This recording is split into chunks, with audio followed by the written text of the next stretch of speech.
اور جہاں لڑائی ہوئی وہاں 5واں حصہ آپ کو ملے گا، اور 4 حصے جو ہیں وہ مجاہدین میں تقسیم کیے جائیں گے۔ ما ترکنا صدقہ، جو بھی ہم چھوڑ جائیں وہ اللہ واسطے وقف ہوتا ہے۔ یار لوگ کہتے ہیں کہ اتنی ناراض ہوئیں کہ پھر ان سے کبھی بات ہی نہیں کی۔ اب دیکھو کہاں سے لا کر کہاں فٹ کر کے لوگوں کو الو بنایا جاتا ہے، پاگل بنایا جاتا ہے۔ اب آپ کا معاملہ ایک نہیں رہا، ہم نگرانی واپس لے لیتے ہیں۔ اب تو حکومت آپ کے ہاتھ میں، بانٹو نا۔ اسلامک اسکالر مفتی محمد یوسف تیبی حفظہ اللہ تعالی، فاضل مدینہ یونیورسٹی۔ اللہ رب العالمین والصلاة والسلام علی رسولہ الکریم وعلی آلہ وصحبہ اجمعین۔ اشہد ان لا الہ الا اللہ وحدہ لا شریک لہ واشہد ان محمدا عبدہ ورسولہ صلی اللہ علیہ وسلم۔ رسول اللہ صلی اللہ علیہ وسلم کے بارے میں اللہ تبارک و تعالی فرماتے ہیں وَاعْلَمُوا أَنَّمَا غَنِمْتُم مِّن شَيْءٍ فَأَنَّ لِلَّهِ خُمُسَهُ وَلِرَسُولِهِ، کہ جب بھی تمہیں کوئی غنیمتیں ملیں ان کا 5واں حصہ وہ رسول اللہ صلی اللہ علیہ وسلم کا ہوگا۔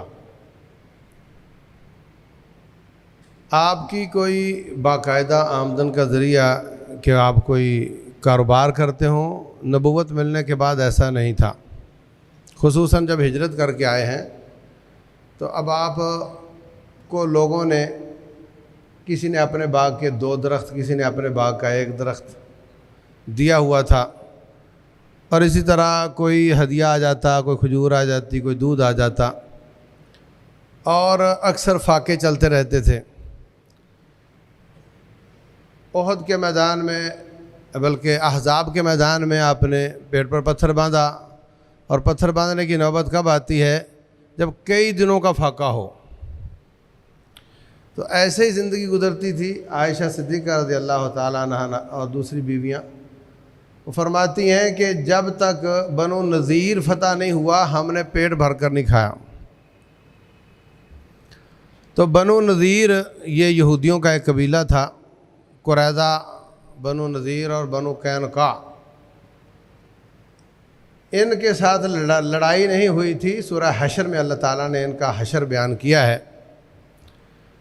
تو جو علاقے بغیر لڑائی کے فتح ہوئے ان کی زمینیں اور غنیمتیں مکمل رسول اللہ صلی اللہ علیہ وسلم کا ذاتی ثواب دیدی کوٹا ہوتی تھی، اور جہاں لڑائی ہوئی وہاں 5واں حصہ آپ کو ملے گا، اور 4 حصے جو ہیں وہ مجاہدین میں تقسیم کیے جائیں گے۔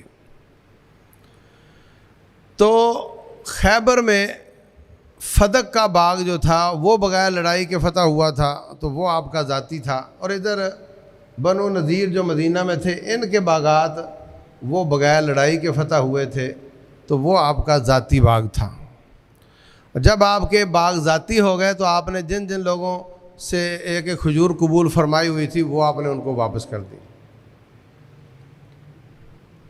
تو جب رسول اللہ صلی اللہ علیہ وسلم کا آخری وقت آیا، آپ نے فرمایا کہ، بلکہ اس سے پہلے ہی فرما دیا تھا، نحن معشر الانبیاء لا نورث، ہم جو نبی ہوتے ہیں نا، ہماری جو ملکیت ہے وہ وراثت نہیں بنتی۔ ما ترکنا صدقہ، جو بھی ہم چھوڑ جائیں وہ اللہ واسطے وقف ہوتا ہے، اس کی وراثت تقسیم نہیں ہوتی۔ تو ابو بکر صدیق رضی اللہ تعالیٰ عنہ خلیفہ بنے، حضرت علی بن ابی طالب اور حضرت عباس بن عبد المطلب، یہ دونوں صحابی امیر المومنین خلیفہ رسول ابو بکر صدیق رضی اللہ عنہ کے پاس آتے ہیں، یہ صحیح بخاری میں ہے۔ اگر کہتے ہیں جناب رسول اللہ صلی اللہ علیہ وسلم کی نرینہ اولاد تو تھی نہیں، تو جس کی نرینہ اولاد نہ ہو اس کا مال پھر بھائیوں کی طرف جاتا ہے، بھائی نہ ہوں تو چاچے تائے اور بھتیجوں کی طرف جاتا ہے، تو ہمیں ہمارا حق دیا جائے۔ رسول اللہ صلی اللہ علیہ وسلم نے یہ حدیث فرما رکھی تھی، ابو بکر صدیق رضی اللہ عنہ نے وہ حدیث سنا دی کہ نبیوں کی وراثت نبی کی نہیں، نبیوں کی، یہ قاعدہ ہے، تمام نبی جو بھی چھوڑ جائیں وہ اللہ واسطے وقف ہوتا ہے، اور وہ کسی کی ذاتی ملکیت نہیں بن سکتی۔ حضرت فاطمہ رضی اللہ عنہا نے بھی ایسی بات کی کہ میرے باپ کی وراثت ہے، ملنی چاہیے۔ آپ نے ان کو بھی یہی جواب دیا، حضرت ابوبکر صدیق نے ان کو بھی یہی جواب دیا۔ اس کے بعد انہوں نے کبھی باپ کی وراثت کے بارے میں امیر المومنین سے بات نہیں کی، مطمئن ہو گئے۔ اب یہ جملہ سنا آپ نے، اس کے بعد انہوں نے کبھی امیر المومنین سے بات نہیں کی۔ مطلب اس کا یہ کہ جب حدیث سن لی تو وہ مطمئن ہو گئیں، اور اب انہوں نے دوبارہ کبھی ایسی بات ان سے نہیں کی۔ یار لوگ کہتے ہیں کہ اتنی ناراض ہوئیں کہ پھر ان سے کبھی بات ہی نہیں کی، اور نبی صلی اللہ علیہ وسلم نے فرمایا یہ میرا ٹکڑا ہے، جس نے اس کو ناراض کیا اس نے مجھ کو ناراض کیا، لہذا ابوبکر صدیق نے ان کو ناراض کیا تو گویا نبی کو ناراض کیا، تو لہذا ہمارے لیے گالیاں دینے کا سبب بن گیا۔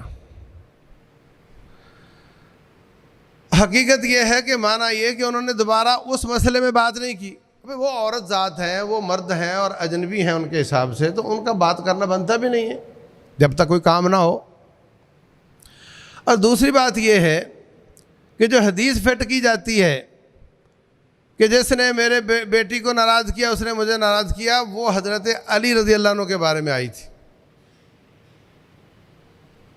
جب انہوں نے ابو جہل کی بیٹی سے شادی کا ارادہ کیا، اور یہ بھی صحیح بخاری میں ہے، آپ نے فرمایا علی انی لا احرم حلالا، تیرے لیے اور شادی کرنا حلال ہے، میں اس کو حرام نہیں کر رہا، لیکن سن، ایک تیرے پاس نبی کی بیٹی ہو اور دوسری تیرے پاس نبی کے دشمن کی بیٹی ہو، یہ جائز نہیں ہے، اور سن یہ میرا ٹکڑا ہے، جس نے اس کو ناراض کیا اس نے مجھے ناراض کیا۔ اب دیکھو کہاں سے لا کر کہاں فٹ کر کے لوگوں کو الو بنایا جاتا ہے، پاگل بنایا جاتا ہے۔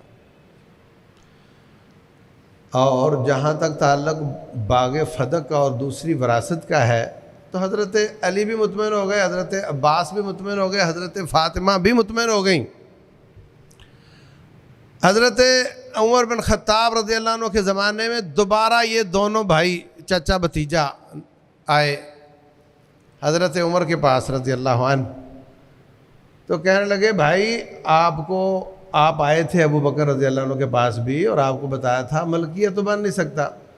انہوں نے کہا تھا کہ یہ ہو سکتا ہے کہ ہم نے ایرے گہرے کو بھی نگرانی دینی ہے تو آپ دونوں کو نگرانی دے دیتے ہیں، ملکیت نہیں ہوگی۔ اور وہاں سے آپ کی زندگی میں جن جن کی کفالت ہوتی تھی اب بھی ہوگی، مطلب اس کی آمدن سے آل رسول علیہ والسلام کا خرچہ چلے گا، لیکن ملکیت نہیں بنے گی۔ تو ابوبکر صدیق رضی اللہ تعالیٰ عنہ نے آپ دونوں کو نبی علیہ السلام کی وراثت کی نگرانی دے دی تھی کہ آپ کی نگرانی ہوگی، آپ ہی ان لوگوں کو دیں گے جن کو عہد نبوت میں دیا جاتا تھا۔ اب کیا مسئلہ ہے، اب کیسے آئے ہو؟ وہ کہنے لگے جی وہ مسائل ہیں۔ تو امیر المومنین عمر بن خطاب رضی اللہ عنہ فرمانے لگے کہ دو ہی آپشن ہے، جب تم آپس میں ایک تھے اور آئے تھے تو آپ لوگوں کو ہم نے نگرانی دے دی تھی، اب آپ کا معاملہ ایک نہیں رہا، ہم نگرانی واپس لے لیتے ہیں، اور وہ جو آپ کی حدیث ہے کہ میری وراثت صدقہ ہوتی ہے اور وہ بٹتی نہیں، وہ تو اپنی جگہ پہ اٹل ہے، وہ تو ویسے ہی رہے گا، تو ان سے وہ نگرانی واپس لے لی۔ اب اس بات پر کہ انہوں نے ان کو وراثت نہیں دی تو غصب ہوا تو گالیوں کا سبب بن گیا۔ جب حضرت علی رضی اللہ تعالیٰ عنہ کو خلافت ملی، رب کعبہ کی قسم ہے انہوں نے بھی نبی کی وراثت کو نہیں بانٹا، انہوں نے بھی ویسے ہی رہنے دیا جیسے ابوبکر صدیق نے رہنے دیا، جیسے عمر بن خطاب نے رہنے دیا، جیسے عثمان بن عفان نے رہنے دیا۔ اب تو وہ سارے جا چکے ہیں جن کو تم نعوذ باللہ غاصب کہتے ہو، اب تو حکومت آپ کے ہاتھ میں، بانٹو نا۔ ان کو سمجھ آ گئی کہ حدیث ہے، اور وہ فوری طور پہ حدیث کے سامنے سرنڈر ہو گئے، اور انہوں نے اپنی خلافت کے زمانے میں بھی اس وراثت کو تقسیم نہیں کیا۔ اس لیے عزیز بھائیوں، یہ ہے مسائل کی حقیقت، اور اس کو الٹا سیدھا بگاڑ کر ان پاک باز جنتی روحوں پر زبان درازی کی جاتی ہے۔ مجھے تو یہ لگتا ہے کہ اللہ تبارک و تعالیٰ نے قیامت تک کے لیے ان کے درجات کی بلندی کا ذریعہ بنایا ہوا ہے۔ لوگ ان کو برا کہہ کے اپنی نیکیاں اگر ہوں تو ان کو دیتے رہتے ہیں، یا ان کے پھر گناہ اٹھانے پڑیں گے قیامت والے دن، اور یہ سارا ان کے لیے صدقہ جاریہ کا انتظام کرتے ہیں۔